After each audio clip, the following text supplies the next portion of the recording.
Quando o assunto é o dinheiro do pagador de impostos, esse governo sempre tem um presente indigesto para nós.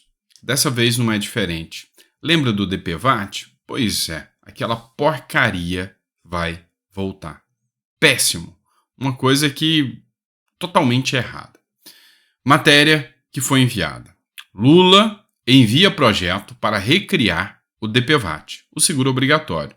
Caso seja aprovado em 2023, o texto do Ministério da Fazenda poderá exigir a cobrança de motoristas já em 2024. O presidente Luiz Inácio Lula da Silva enviou o projeto de lei complementar que recria o DPVAT, seguro obrigatório de proteção a vítimas de acidente de trânsito no país. O texto é de autoria do Ministério da Fazenda, comandado por Fernando Haddad. Querem mais dinheiro do povo. Essa matéria foi do Poder 360. E aí, o carteiro reaço, o Gil Diniz, que é deputado estadual, ele fez uma comparação aqui. É impossível você deixar de fazer a comparação. Bolsonaro edita medida provisória que extingue o DPVAT a partir de 2020. Lula envia o projeto para recriar o seguro DPVAT. Pelo menos, tiramos o Bozo, né? E ele ainda ri, fazendo uma chacota aqui, né? E é rir para não chorar. Você que fez o L. Quando chegar o DPVAT, lembre-se que não haverá desconto, mesmo se você disser, pelo menos, tiramos o Bozo, tá ok?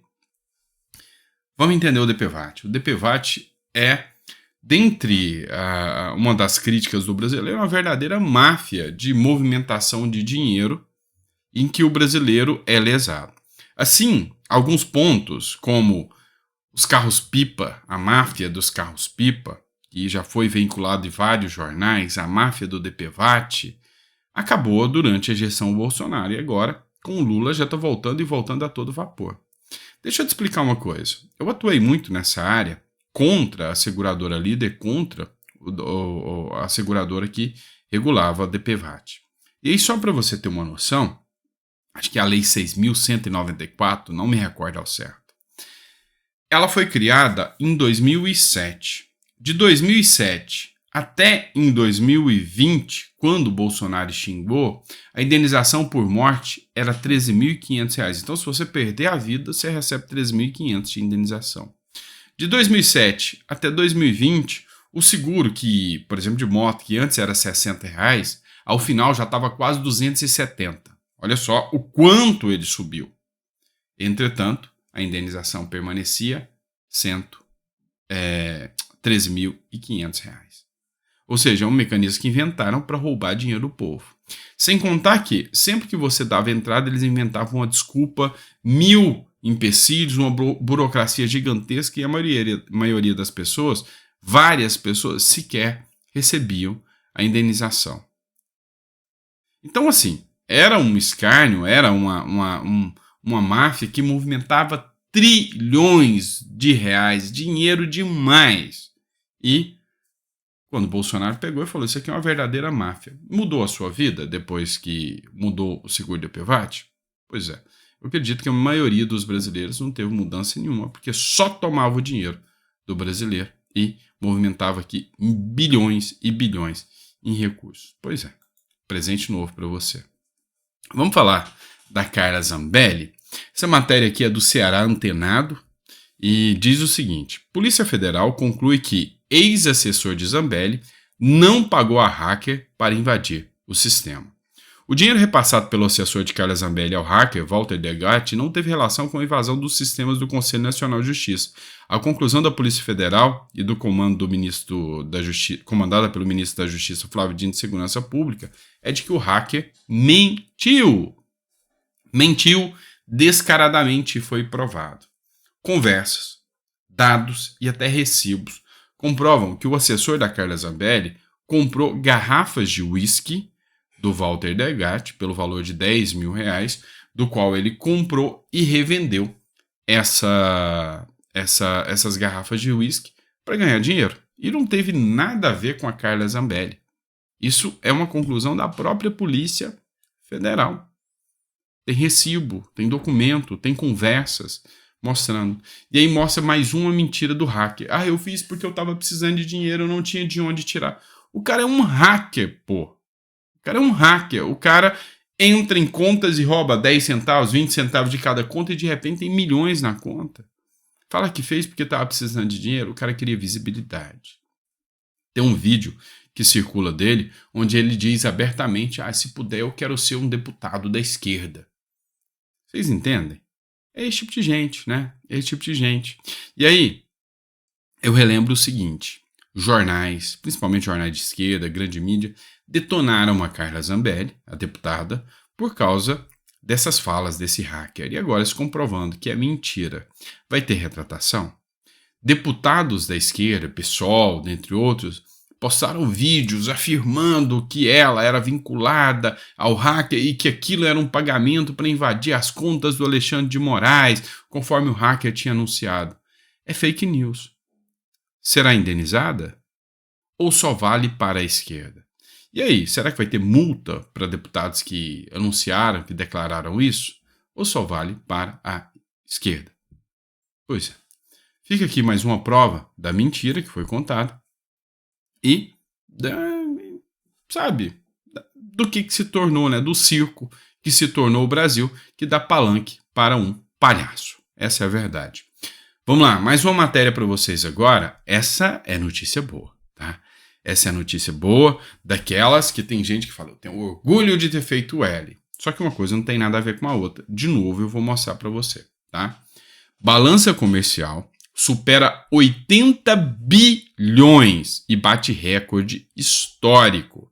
A balança comercial registrou um saldo positivo de 80 bilhões de janeiro a outubro deste ano. O valor representa um aumento de 57,9% em relação ao mesmo período do ano passado, quando o montante ficou em 50,79 bilhões. A informação foi divulgada nesta quarta-feira pelo Ministério do Desenvolvimento e do Comércio. Esse foi o maior superávit registrado pelo comércio do agro, exportação agropecuária. Tá, o que o Lula fez pelo agro?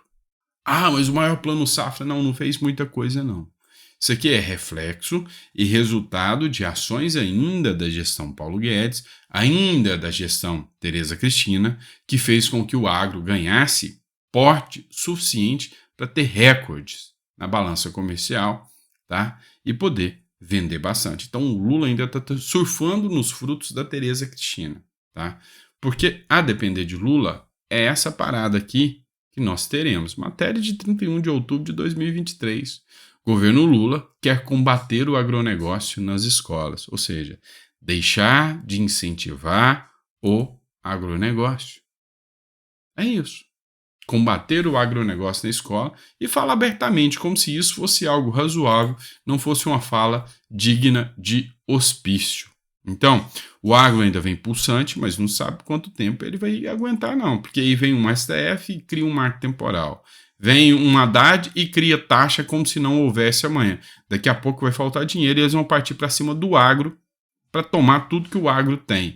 E a hora que partir para tomar tudo que o agro tem, o MST não vai produzir alimento suficiente para você comer, não. Vai ter fome, vai ter escassez. Lá, Cuba. Pois é, esse é o Brasil. Vamos falar de uma publicação aqui que foi divulgada na Folha de São Paulo pela Malu Gaspar, militante do PCdoB, Partido Comunista do Brasil, demitido na Câmara, atuou como lobista do Irã e do Hezbollah no Brasil.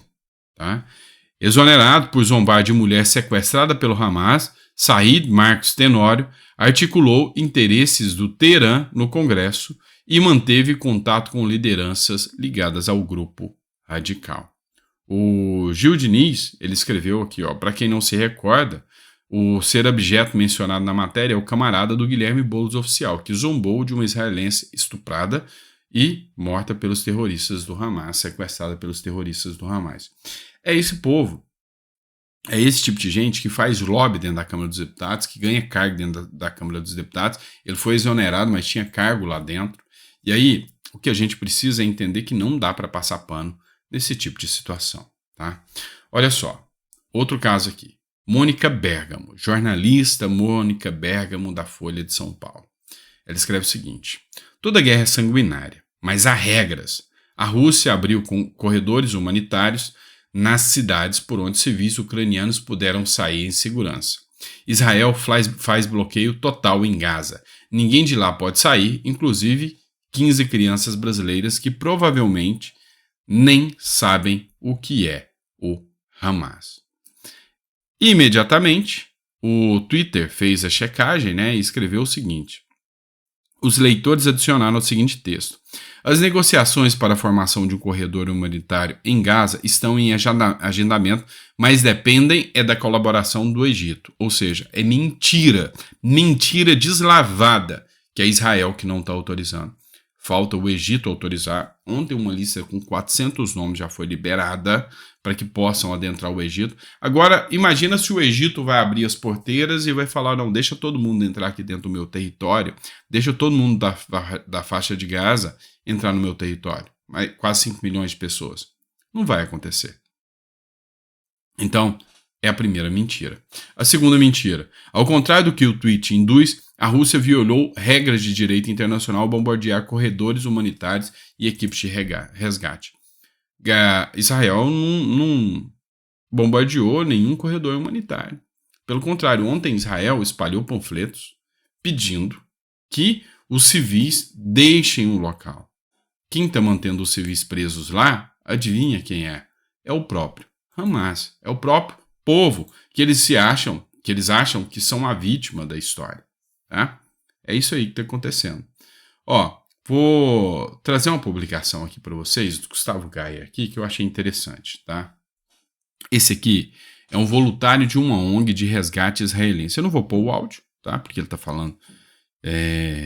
Acho que poucas pessoas aqui conseguem entender a língua lá que é falada em Israel, mas eu vou colocar aqui com a legenda e vou fazendo a leitura para vocês entenderem, tá bom? Mas olhem a cara de desespero de alguém que viu o terror de perto.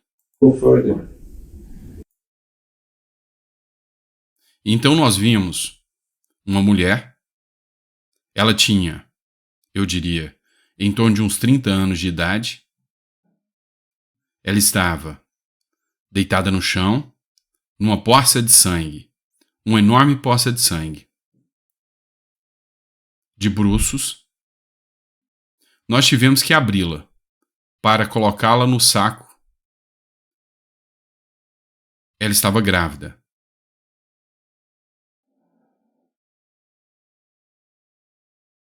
O estômago dela havia sido massacrado. O bebê estava ligado ao cordão umbilical. Estava esfaqueado. E ela levou um tiro nas costas. Ela viu aquilo? O que aconteceu com seu bebê? Ou ela não viu? Talvez ela não tenha sofrido. Nós não sabemos. Esse é um pouco do retrato do terror que foi feito pelo Hamas, que disse abertamente que aquilo se repetirá enquanto Israel existir.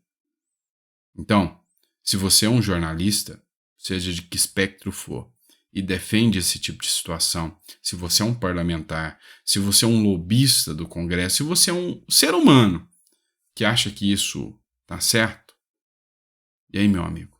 Então, alguma coisa tá podre por dentro em você. Essa é a grande realidade, tá bom? Fiquem com Deus, um grande abraço e até o próximo editorial. Vejo vocês mais tarde.